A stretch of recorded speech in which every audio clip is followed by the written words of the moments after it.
Great. Hello and welcome to Healthy Waves, the live podcast where we deep dive into the variety of topics with the experts who bring the knowledge and the insights to our discussions. So each episode promises engaging conversations and the invaluable advice and the latest perspectives on the mental and the physical health. So, whether you are here to learn, be inspired, or just enjoy thought provoking dialogue, you have come to the right place. So, let's make some healthy waves together. So, today we have a very special guest, Dana and Joseph. So, welcome both of you to Healthy Waves. Thank you. This is awesome. Yeah, it's good to be here with you. Can you hear me now? Exactly, perfect, loud and There. clear. Exactly, lovely. And the timing is very, very great. We started and you just came in, so it's really, really great. So I'll quickly introduce you to all of you, dear listeners. Like we have Dana. So Dana, with a master's degree in clinical psychology, so has an extensive career that spans community mental health, psychiatric hospitals, and the private practice. So Mhm. she is known as the queen of boundaries. So she specializes in anxiety, adjustment issues, and the trauma. So Mhm. uh, she navigate and she brings her expertise and the humor to her podcast, which is Feelings and the Flame, where she helps listeners navigate the emotional challenges and live victorious lives. That's really, really great. And I'll also quickly introduce you to Joseph. So he is a powerhouse in I would say rapid business growth and the personal development. So with over 28 years of experience in the sales and uh, a deep understanding of the subconscious mind, he developed the SMT, which is a method to help people achieve their dreams. So recognized as a top business coach, his energy and the insights have transformed lives and the businesses across the country. So I'm really, really great to have both of you on the show and welcome to the show again. Thank you Yeah, so much. yeah, this is It's gonna be a great exciting. conversation. I can feel it already. It's Exactly. nice to meet you too, Dana. Nice to meet you, Joseph. So today the discussion is very, very great where we'll be we'll be talking about uh, the inner diaries, so the impact of the boundaries on the mental and the physical health. So uh, So we'll quickly start with Dana. So if you can share your journey, like from working in the community mental health to becoming a private practice psychotherapist. So how it went. Oh, wow. So I did spend about 7 years in community mental health. And that's sort of like, and it's very much needed, absolutely needed. It's difficult. You kind of have to take whatever's thrown at you. You don't really know who's going to walk through the door or what you're going to be asked to do. They're going to move you around like chess pieces on a chessboard wherever they Yeah. need to go. And so, from that sense, it really did help me to be very flexible, adaptable, be able to think on my feet and really kind of be there in the trenches with people that are coming in. And community mental health also is wonderful about having a sliding scale. If people, if they don't have insurance, they don't have any money, they need still need help with their emotional issues, there's a place where they can go where there's a lot of psychiatry, social work, psychology, nurses, recreational therapists, all kinds of people that are there to help them on their journey. Um, some interesting stories. I can remember one funny story. One, I was doing evaluations, disability evaluations over the summer because I had done school testing. Like if you have a child that goes to school and you feel like your child might be have a learning disability or gifted or something like that, they have to go through this process of being tested. And this was years and years ago. So I was one of those people that was contracted to do that testing. Well, in the summer, in general, that testing is not done. So we did the department that I was working in, the assessment department, we did disability evaluations. And a guy came in And he was mad. He was very mad because he had been on disability for, from what I can remember, alcoholism, and the disability board changed their protocol where they no longer were providing disability income for people who've been diagnosed with alcoholism. And so he had to go back through the process, and he was very angry. And I remember walking out into the waiting room, and I had my clipboard. Here I am, 2 walk out there. I call his name, and he comes barreling up to me. He was just like a fire plug of a guy. And I'm not that tall, but he was like kind of right. And he was, I'm telling you, Avik and Joseph, he was so close to me that my vision was blurred. He barreled across the waiting room, came right up in my face. I couldn't even, I was trying to focus on him, and he was so close in my face that my vision was blurry. And so I'm like, okay. So I walked with him down the hallway. I had to do a whole bunch of testing with him, IQ testing, Rorschach testing, all kinds of things with achievement testing. I mean, disability wanted all the stuff. We were together about 3 hours. When we were finished, he was walking out of the room, and he looked down at me and he said, "You know what?" And I said, "What?" He goes, "You're very disarming." I'm like, okay. So in community mental health, you never know what you're going to run into. Yeah. But so then it went from that to private practice. You know, you get to a point where you're in a point in your career where you can do what you want to do. I paid my dues. I was in the trenches. I did my stuff. And when I moved into private practice, then I could have my own choices about who I wanted to see. And my favorite is anxiety issues. That's my favorite thing to deal with. And of course, trauma is involved some with that. And I developed more and more focus on boundaries and boundaries coaching. But I've been in private practice for about 16 years. And so it's just been nice to be able to kind of narrow it down, and see exactly who I figured out that I wanted to see, who exactly that I was gifted to see, which you don't know in the beginning, right? You're just kind of throwing spaghetti on the wall. You don't know. But then after a while, you figure it out. So that's kind of that whole amusing process. Yeah, that's really, really lovely. Yeah. So Joseph, like Mhm. that we heard interesting I mean journey from Dana. So I mean would love to hear from you about the SMT method, that how it helps people achieve their life and the business goals. Yeah, absolutely. And the whole thing came about, I'll be really quick, but the whole thing came about in growing up in a struggling family, very low income family in Detroit, Michigan. My mom and dad worked their tails off, to try and make ends meet and put a roof over our head and food in our mouth. And I grew up and got into my adulthood, and I started doing that same character traits I started carrying out. So in my 20s, if something came easy to me, I thought I didn't work hard enough for it, so I didn't deserve it. And I started out that way. I started out in being up in Detroit in the auto mecca and blue collar, and then I'm the first child in my family to get a college education. I'm the first child in my family to go to white collar, to shift over into white collar. Not that there's anything wrong with, blue collar, but, and, um, and I continued to struggle. And from the time I was 22 years old, when I noticed that things happening easy, felt like I didn't deserve it, I started working on myself, and it's been a continuous pathway.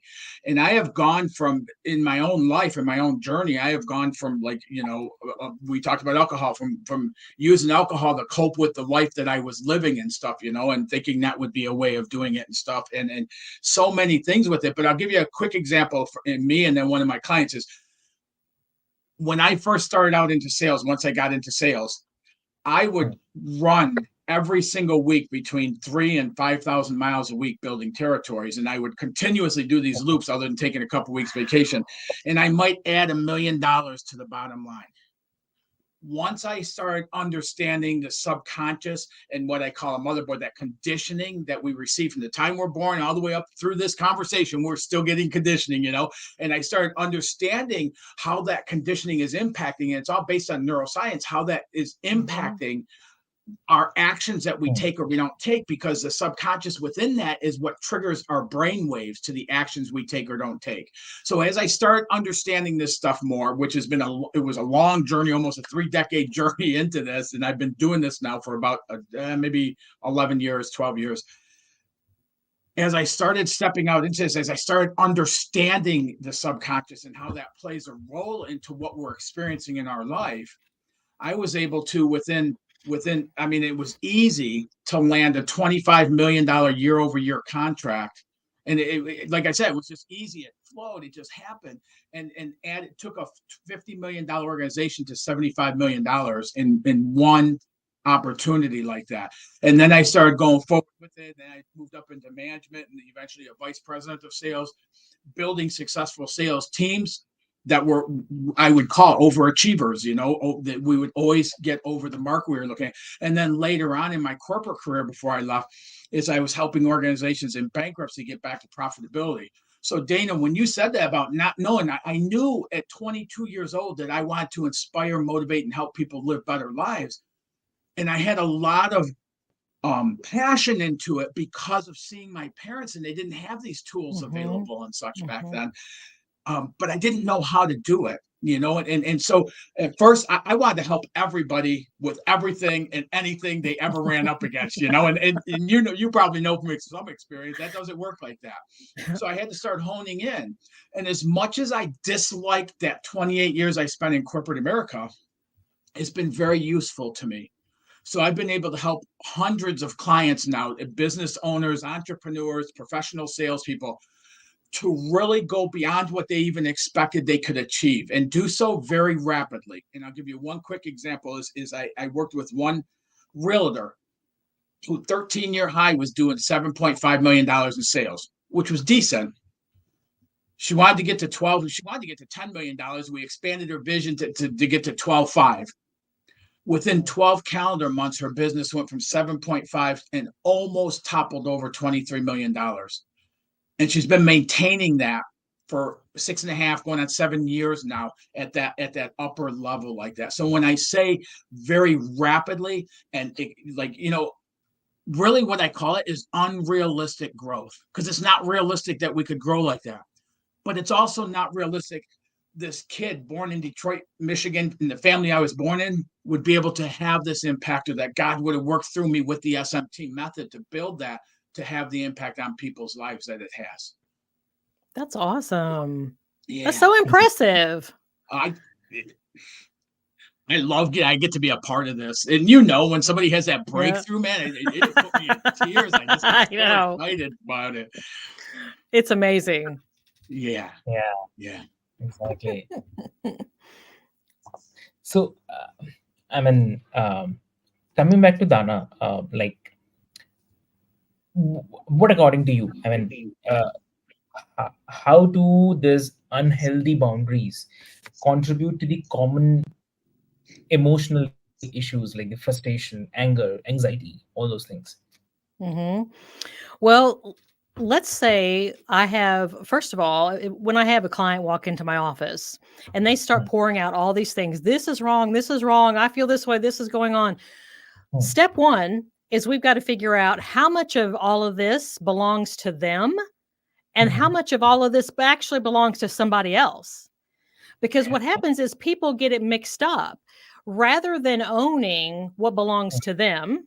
And because that's the good stuff, that's what you get to change, what belongs to us. But rather than owning that, because they get stuck in guilt and shame. And we'll talk about that in a minute. But rather than owning their own stuff, they spend too much time in the other person's, what I'll call the other person's yard. So if you think about, I like visualization. So if you think about your yard, like a typical suburban neighborhood with a fence line in between it, let's just stop for a moment and say, if you've ever seen someone, or if you've ever been out there mowing your yard, and let's say there's no fence line, have you ever noticed that the person mowing knows exactly where to stop? I mean, to the inch, right? And so the question is, why don't they mow? Let's say their neighbor's yard, the grass is long. Why don't they just go on over there and mow it? It's not their yard. Unless their neighbor has asked them to mow it, they're not going to go and mow their neighbor's yard because it doesn't belong to them. So keep that in mind. In that visual of yards, now we're going to drop a fence down in the middle of it between the two yards.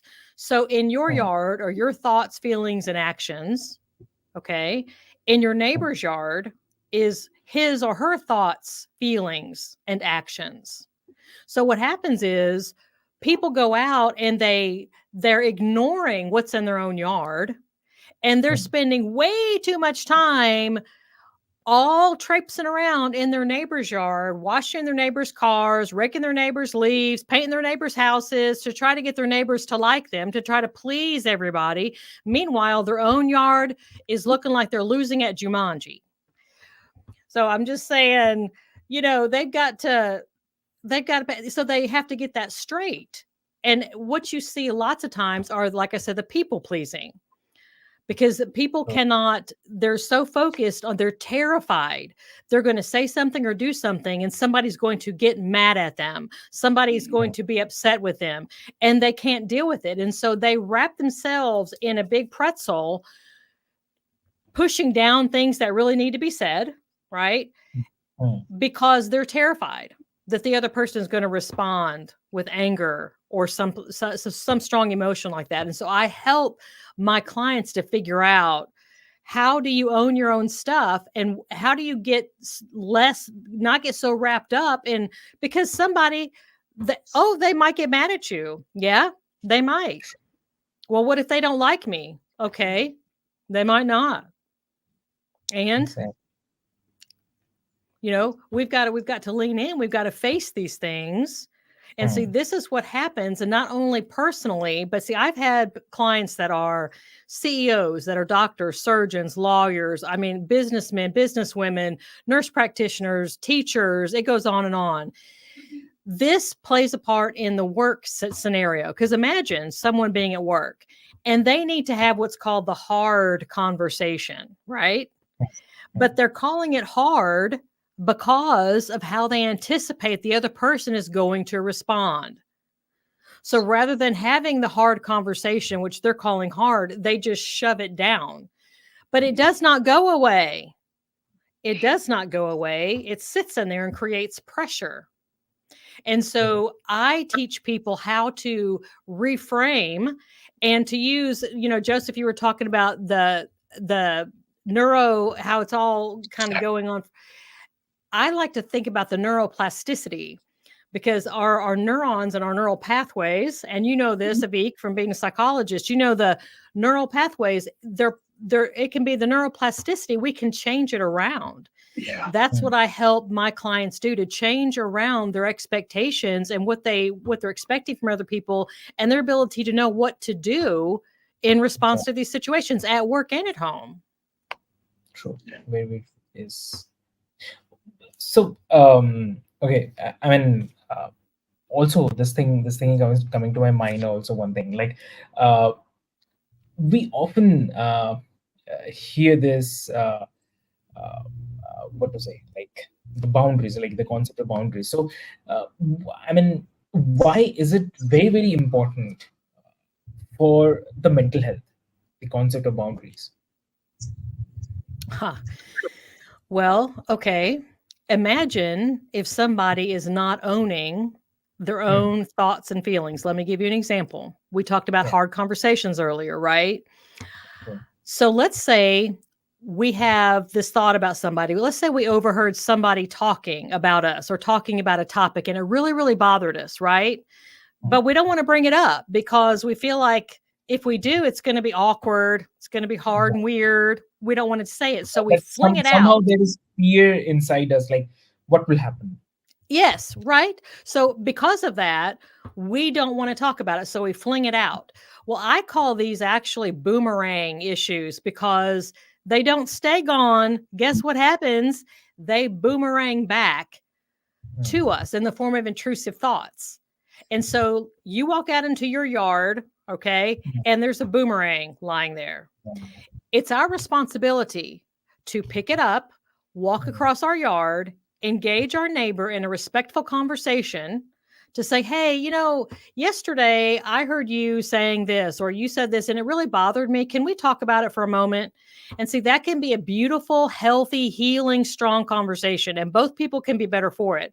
But let's say that someone ignores those boomerangs. They push him down, they push him down, they push him down. They act like they're not there, but they are. They walk out into their yard. There's 25 boomerangs laying out there. You know what they're going to do? One more boomerang is going to happen. Okay. The straw that broke the camel's back, so to say. They're going to load up all of those boomerangs into a Gatling gun, and they're going to go shoot their neighbor. Boom, boom, boom, boom, boom, boom, with 25 boomerangs all at once. I don't know if you've ever been on the other side of that, but I have. And that is not pleasant. And so mental health, it's like knowing how to address these issues with our coworker, with our managers, with directs, with our friends, with our family, so that we can be healthy. We're not responsible for them, but we are responsible for what's going on in our own mind. So that's one example of how boundaries impacts mental health.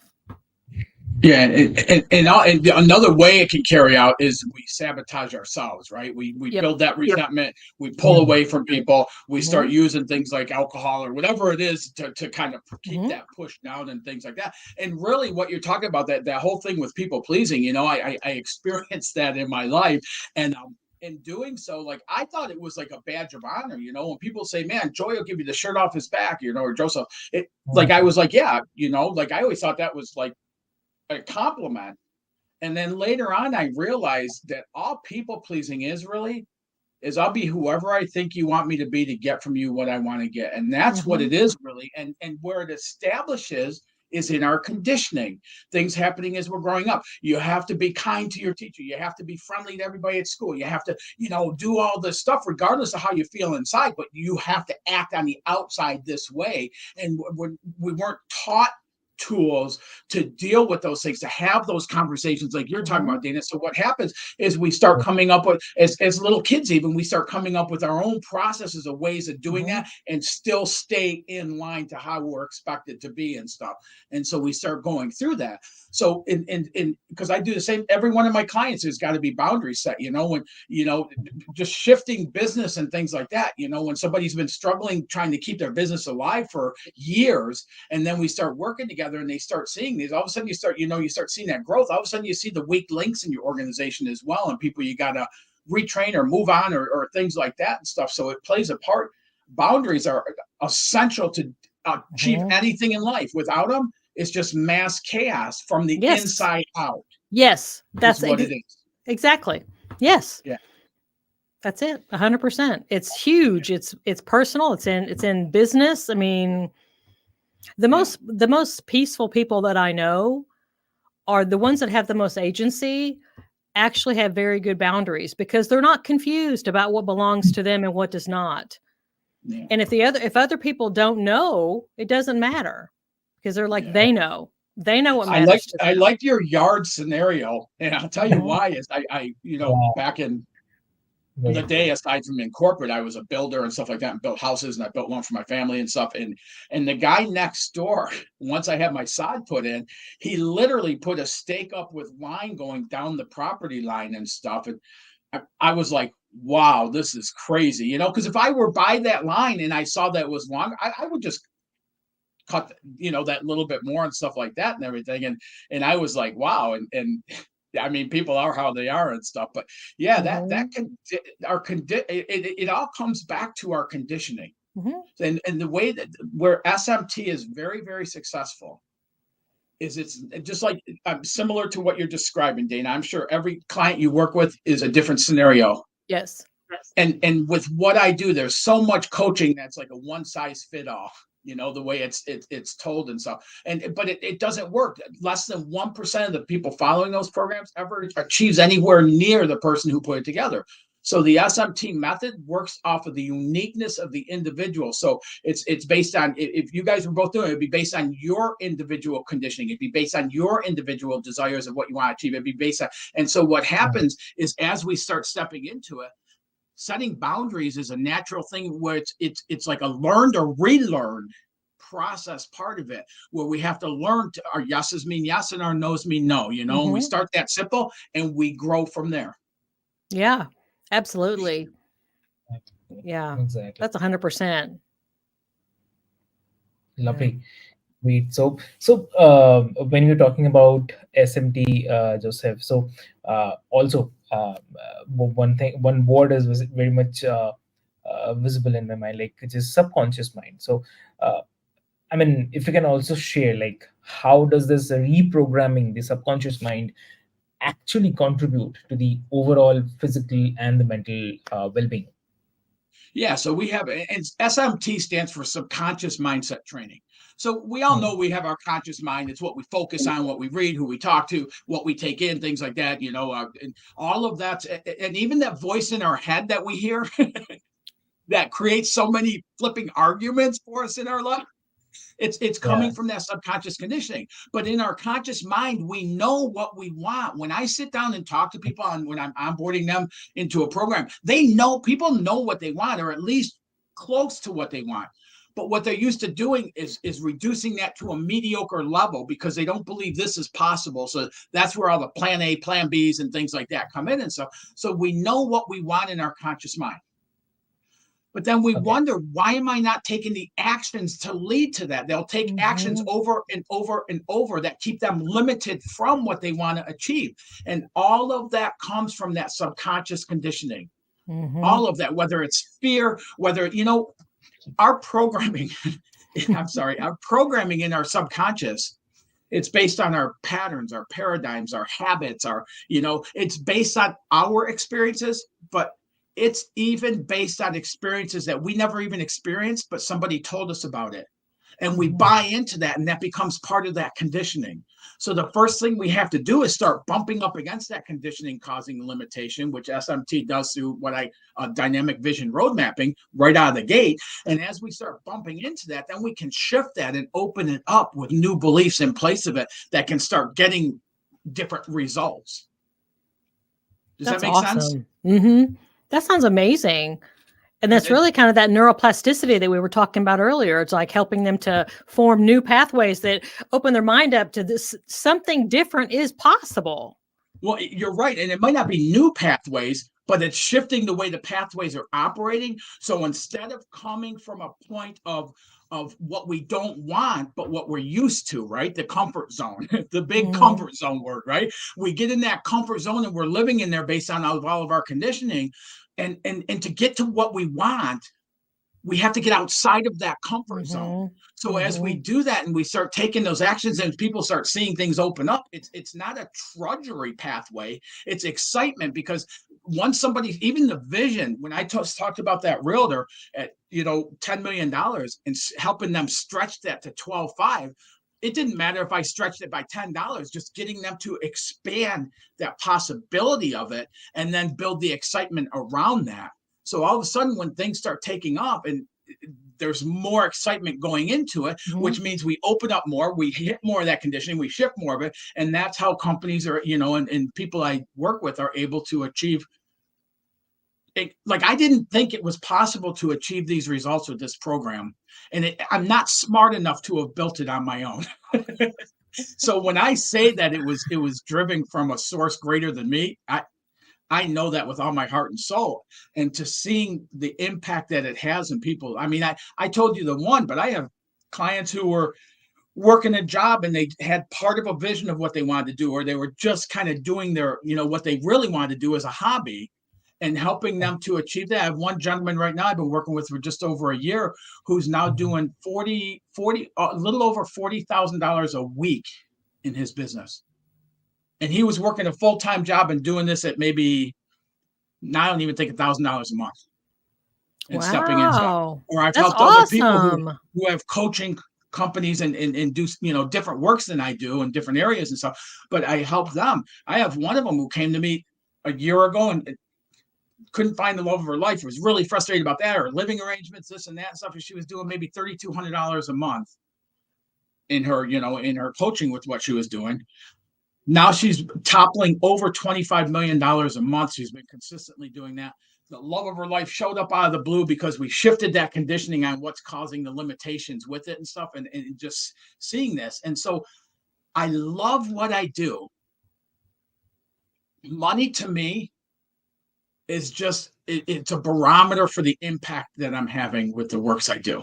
So when I see that, but I see these people, and it's not that they went from 7.5 to 23 million, or from 3,200 to 25,000 a month. It's not that so much as it is the transformation the person experiences, where when I get done working with somebody, they walk away feeling like they're a different person and have so much more available to them in their life. That's awesome. Can I ask a question about that? Yeah. So, are you asking me? I'm asking you, Joseph. So what I've run into is entrepreneurs, especially, but it doesn't have to be just entrepreneurs, but people, like you said, that have businesses, they have a hobby they want to develop into something or whatever. And then they go into, and they end up with a consultant of sorts that is helping them, but it feels like so much effort is going in. So much effort is going in. That's what the stories that I'm hearing. I mean, all the social media posting that has to be done, all the connections that have to be made, all the hours and hours and hours on LinkedIn, and all these, trying to reach out and make the connections to try to make things happen. What they're telling me is that they feel like there's so much incredible effort going into it, and they feel like they're going to have to wait too long for ROI. They feel like the ROI is too low. And they're going to have to, and they keep getting told these stories by their consultants, that, okay, well, it's eventually, just have to hang in there. It's eventually going to happen. So what do you, because they don't know, and they're saying they're frustrated. They're doing everything they can do, and they don't know the backstory. They don't know the answer. But this is kind of, I feel like there's a lot of people in the stories that I've heard, people that are stuck in that middle place where they've jumped in, but the ROI seems like a mirage in the desert that keeps moving and moving and moving. And they're wondering, at what point do I just stop? Because it's not, I can't do this forever and on and on. What do you say to those people? Yeah, I've done that. I've been down that pathway. I've taken a lot of coaching programs and things like that. And there's a coaching philosophy that, because of my conditioning was what it was, that, I was taught that, as a man, that you get a job, support a family, and you hopefully live long enough to enjoy some retirement. Work isn't supposed to be fun. That's why it's called work. Like all of those programmings and things like that.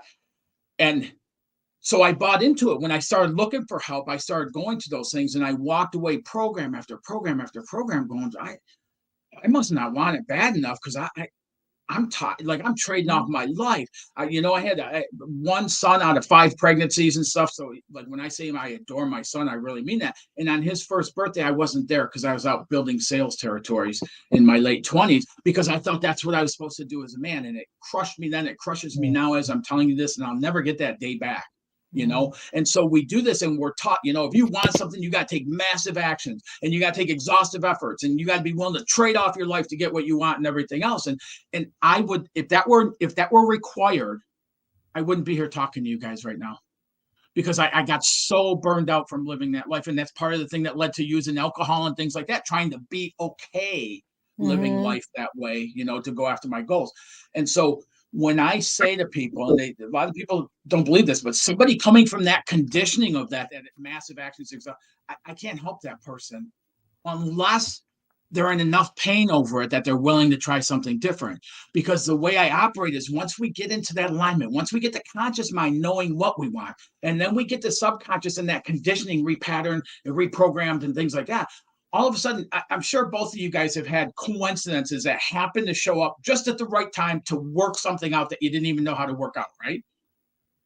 Yeah. And what happens is we can start counting on those things happening. That realtor I told you about, when you get like somebody that gets into real estate, man, they appoint them a mentor or a coach or whatever, and they start going over and trying to push them to do all this stuff in order to be successful. And what I do is I work with a business owner, realtor, whatever it is, and I help them find out. We develop systems of accelerating habits. So what I do is I help find what triggers that person, their excitement, what triggers that attraction factor, what triggers, and then we find time to do more of that. Because as we do more of those things, it starts bringing different results to us than if we're doing something we can't stand. Not that we don't have to do things we don't like. Like for me, my taxes, I have a story about, every year going through 3 different drawers in my glove box and everything else and pulling all the receipts and putting them together. But I finally shifted that a couple years ago to when I sit down to do it now, I focus on hitting the send button when I send everything to the accountant. And the whole time I'm going through the receipts and organizing and everything else, I'm focused on that end point. And when I do that, it happens quicker. It's less painful for me to go through. And it's actually led to me putting a little bit of order in how I take care of my receipts throughout the year and stuff, And so a good example of that is if you take somebody on social media and you can tell they're doing a live and you can tell they don't want to be there. Have you seen those videos? Yeah. Don't you just feel bad for that person?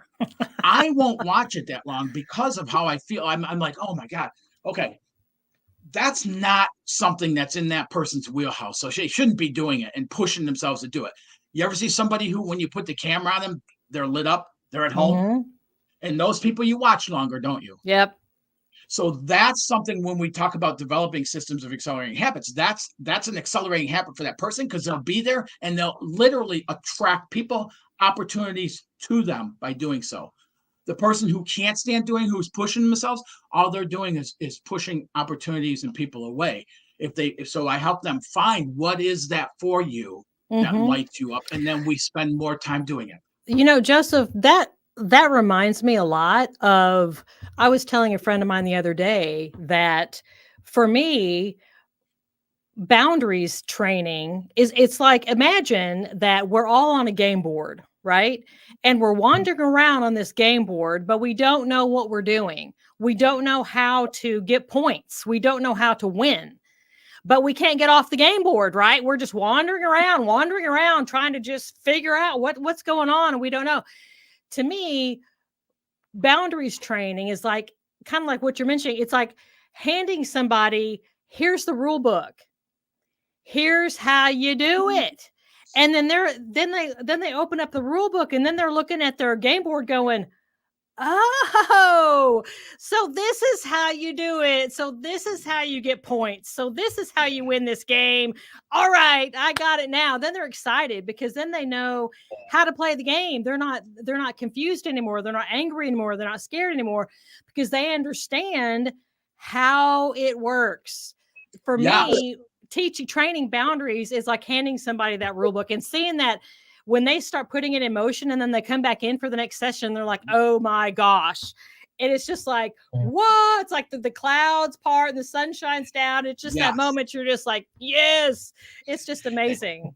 Yeah. And the same thing happens like when I start working with somebody new, whether they're new in business or whether they've had a business and they're struggling for the growth they want or things, whatever it is helping them develop that dynamic vision is the boundary.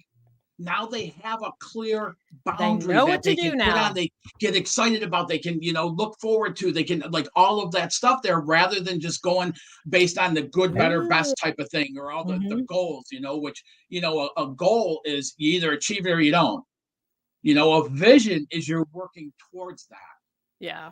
So there's a difference, but absolutely. I mean, boundaries, like we said, like you said earlier, it's essential to everything flows from that. Total game changer.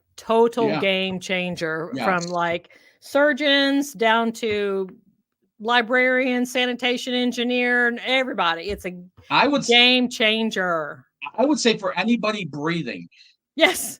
Yeah. Boundaries are necessary. Whatever landscape you're on, whether it's with your relationship with your spouse, your relationship with your children, whether it's your relationship with your boss, your coworkers, your directs, your managers, whoever it is, when you know how boundaries work and you know the rules, it's like, it's a totally different life. You're calm, you know what to do, you can be assertive, you're respectful. I mean, you have more confidence. You mentioned that earlier. It's huge. Yeah. And it's funny because you said, what I do, it goes across the entire life of the person. It's not just we're building your business, but your marriage stinks or your, kids can't stand you. It works in every area of our life, every facet of our life, or facet of our life that it works in. It's not just pinpoint here and then these are still. And I have evidence of those things too, where somebody came to me for business coaching because their team wasn't producing, and I found out a couple of weeks in they had 36-year marriage that they just coexisted. By the 6th week, he ended up being at one of the live events before COVID that I did, and he did a testimonial, and he talked about how he and his wife were like newlyweds again. Snuggled up on the couch with popcorn, watching movies, things like that. So, and I said to him in there too, Dana, I said, okay, so we know what you've done. You've worked with me. What's your wife done? And he said, she hasn't done nothing. And he was kind of kidding, but when we change, everything in our world has to shift as well. Mm-hmm. And boundaries are essential in that, boundaries in our business, heck, even boundaries like going from that massive actions to making a family a priority again, to spending time with our kids, to being a parent in their life and being a spouse, and a friend and exercise and all that stuff. It requires boundaries to have a balanced life. Well, and we're the ones that get to decide how to do that. The other people aren't the ones that are deciding that for us. That's what boundaries provides, is that we're evaluating the scenario and we're going to say, okay, based on what's going on here, this is what I choose to do. And so we can understand what someone else might expect from us, and we can take that under consideration. And then we're going to decide, I'm either going to do what they expect or I'm going to make another choice. But either way, that's my choice to make. And they're either going to like it or they're not going to like it. Either way, those feelings are in their yard. Well, and to some degree with that, Dana, I agree with you, but to some degree, people are unconsciously, they don't have that choice because their conditioning leads them a certain way. And we're so used to following the conditioning because we might not like it, but it's comfortable. That's why it's a comfort zone, And so they're doing things without even really thinking about it. Yeah. One of my favorite quotes is Wallace Waddles.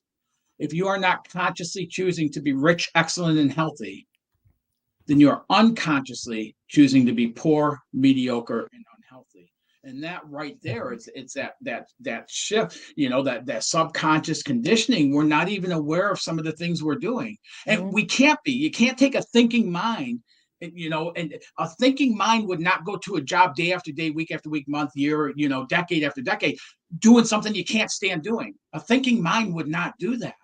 But when we're coming from that comfort zone place and we're just following the habits and the patterns and things I had one client of mine when we started working together, 2 weeks in, he goes, I don't have any patterns or paradigms at all. And just off the cuff of my head, I go, okay, here's what I want you to do tomorrow. When you shower, I want you to lather your hair 12 times and then rinse and be done. I don't even know where that came from. He called me back the next day and he MF'd me. And he goes, I couldn't do it. He goes, I got to 12 and I stopped and I was like, I can't. And I go, that right there is a pattern. We have these patterns we're not even aware of that we live through day after day after day, and they're causing limitations in our life. And unless we do something about them, things unattended only get worse over time. They never get better. So either we do something about them or it's going to pull more and more of what we want away from us to continue following that comfort zone of those patterns. Well, and listening to you makes me think of the pain threshold, that until we are willing to do the work of change, the pain of staying the same has to be worse than the pain of change. And I see, Joseph, you and me and people like us are out there. Our job is to help people be aware, to open their eyes so they become aware of their pain. Sorry. Yes, absolutely. Yes. Because they're walking around in pain, but they don't even know it. And so, but until they reach that pain threshold, they're not going to do the work of change because they're not in enough pain. They're not aware of the pain they're walking around in. And what does our conditioning tell us to do, Dana? Our conditioning will tell us to blame the state of the economy, to blame competition, to blame whoever's president, to blame this, to blame that, to blame all these things where we become the victim of it. We have no potential for any growth that way. No. And one of the examples I help people to understand that with is it's never those things. That's never, ever, ever our problem. That's why you can take like that realtor that I did that with. It wasn't during a boom that they grew. It was in a time when there was, problems in real estate and everything else. And so I've seen companies in down economies have their greatest growth they've ever experienced. And then we see companies or people that are struggling in a boom. So it's never the economy, it's never the outside situations or circumstances. Well, no, We're just taught to blame those so we can be the victim then. but that you're describing boundaries there, because all those things, all the economy, all these, that's on the other side of the fence. Oh, yeah. We have no control over any of those things. We can't change any of those things. If we want to actually have any agency in our own life, we have to identify those things that we can control. Yeah. We can't control the economy. We can't control who's in presidency. We can vote, but I mean, still, I mean, there's to sit here and say, well, so and so and so, I'm just a victim. Well, then you're choosing to be impotent. Yes. That's what you're choosing to do. And Eric, this is your doing right here. Like this 15-hour conversation we're involved with right now is because you brought up boundaries.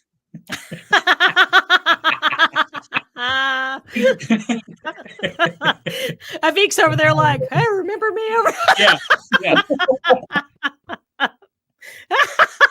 This is great conversation, though. I know. This is awesome.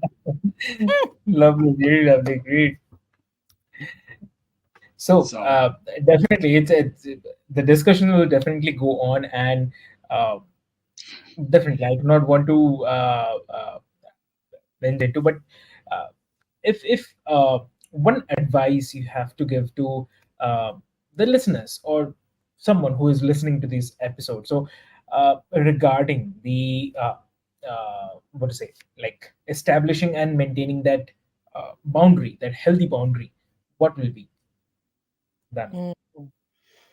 Okay, so here's one, realizing that when you set a boundary, it's not uncommon that someone is not going to like it, especially if you are in a people-pleasing behavior pattern with others. So when someone does not like your boundary and they come back and they insult you, they judge you, they try to shame you, whatever they're going to do, let them. It has nothing to do with who you are. Other people have a right to their opinion. They can see you any kind of way. Is that comfortable? No. But a lot of things in life aren't comfortable. It is a point of agency. It is a point of control and power and resiliency and grit to be able to let other people have whatever opinion that they want. They say, well, I think you're so unkind. Let me tell you something. I've been doing this a long time. I've got a long story of my own, but I've been called hateful. I've been called rude. I've been called unforgiving. I've been called a bitch. I've been called all kinds of stuff. At the end of the day, we have to decide. You know, I had to decide, am I those things? And I had to sit with that. Am I those things?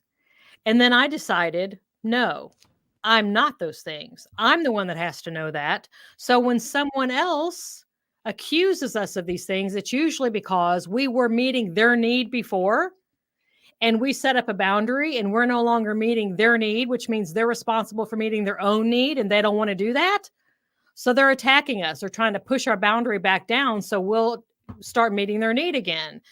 So they come at us. So my piece of advice is, when that happens, and it will, let them have whatever opinion they want. They might call you a name. That doesn't mean that you're unkind. That doesn't mean that you're hateful. It doesn't mean that you're unforgiving. It simply means they are pushing against your boundary because it's no longer meeting their need anymore. So whatever it is they want to think or feel, let them. And? Yeah, and I'd like really with the clients I work with, it starts even before setting of the boundary. It's that we have to think we are worthy of setting boundaries. So we have to elevate our own self-esteem, our own self-worth and things like that, so that we can do that. And then once we're at that point, I agree with you fully, where we can set the boundary. And it's it really gives us an insight into other people, because healthy people understand boundaries. So somebody that does react, they're not reacting to me for saying the boundary. They're reacting out of their own fear or whatever it is going on inside them. It's not about me at all. Exactly. Yes. 100%. Yeah. And that's Yeah. And with the SMT, that's where we come out of the gate, is building that self-esteem up, building this self-worth up, building that potential. Because like, how could you look at having, even from a 7.5 to a $10 million organization, if you don't believe in yourself enough to, you could achieve that and sustain that, so it's building that up as well, right from the start of the whole thing. But yeah, that's Wow, lovely. And the same thing for Joseph. Like, if you can also share, like, what will be the strategies that uh, you would recommend for maintaining motivation and the focus both in a professional and personal growth? I would start with a kind of boundaries, I guess. Is really some self, evaluation, inventory, whatever you want to call it, of looking. Are you getting the results that you really desire to get? And whether you're in a coaching program that's pushing you to do all these things, are you getting the results you want to get? Really, what do you want for your life? Forget, even before you think of whether you're worthy and everything else, what do you truly want for your life? And is it meeting that? And if not, it took me 3 decades to what's come as the SMT method, and it's been continuous journey for me of working and things like that, and it's been a lot of steps. Somebody can go through that same process of it. If you're working with somebody right now who's pushing you to do all the to-dos and things like that, just take a pause, take a break, and just really just look at where you are right now, whatever your situation. Is this where you want to be right now? And if not, then I'm going to give you a link at the end here where people can call and schedule a conversation with me, just one-on-one, no coaching talk or sales right now, but really just to help people follow that, what it is they want. And as we start stepping into that and doing that, like I said, I could walk through all the steps of the SMT method and the vision and this and that and everything else and stuff. But, to say what they are, the steps isn't going to help anybody. If you just clearly, like, take a couple minutes and just clearly understand, where are you right now? What do you like? What would you like to be different? That would be a Exactly. starting point, Exactly. because at least you're bringing it all to the conscious. Mm-hmm. That's That's very, awesome. very important. Yeah, that's really true. So, before we wrap, like, both of you, if someone wants to connect with you, or any listeners wants to connect with you, start their journey towards improved mental and the physical health today, how they can reach out to you. I guess I'll go. If they go to danaskaggs.com, I have boundaries coaching available there. I have boundaries self studies for people that just kind of want to dip their toes in. I've got an 8-week group boundaries course. And I'm really excited. At the very top, there's a banner. Dr. Natalie Pickering and I are doing a webinar. I think it's coming up in October. It's called You Boost, and it's for women in leadership. And she is an Enneagram expert, and she's covering the Oh, confidence part of it, and I'm covering the boundaries part of it. So it's like a double. We're coming in together, talking about the confidence and the boundaries, and focusing on women in leadership, women in corporate America that really want to be able to be stronger and more resilient and be better in that space. And so they can sign up now. They can save their seats now. It's going to be super fun and exciting, but they can go ahead and, because we only have a limited number of spaces on that. So people can go ahead and sign up and have that ready. That's going to be totally free. We're just going to offer that. And it's just going to be just a fun time. wow. And That's Joseph, awesome. Yeah, Dana, do you mind if I sign up for that? Yeah, go ahead. Okay, Yeah. you said yeah, like you do mind. I'm just No, checking your no. boundaries here. And anybody can get a hold of me and schedule a call. And again, it's just a one-on-one telephone call at coachwithjoey.com. And like I said, they can go ahead and schedule it. We'll get on and talk about whatever you want to talk about, what's going on and things about today and stuff. And Dana, I'd love to have for you and I to talk outside of here as well. Yeah, that'd be So nice. maybe we could schedule something and get together. But yeah, this has been a great conversation. But it's just coachwithjoey.com. Okay. lovely. That's really, really lovely. Great. So, thank you so much, everyone, for tuning in to Healthy Waves. And definitely, we hope that you have found our deep dive into the impact of boundaries on the mental and the physical health enlightening and inspiring. So, A special thanks to our incredible guests, Dana and Joseph, for sharing their expertise and the personal stories. It's really, really great learning, I would say. So, dear listeners, like always remember that setting that healthy boundaries and also at the same time prioritizing your well-being are very, very essential steps towards a more balanced and the fulfilling life. So, if you have enjoyed today's episode, today's discussion, please subscribe to Healthy Waves, leave us a review, and share this episode with your friends, family, or someone who actually need this learning. So stay connected with us on social media for the updates, upcoming episodes, and more expert insights. So until next time, keep riding those healthy waves and take care of your mind, body, and soul. See ya. So thank you for listening. Thank you, everyone. Thanks. Thanks. All right.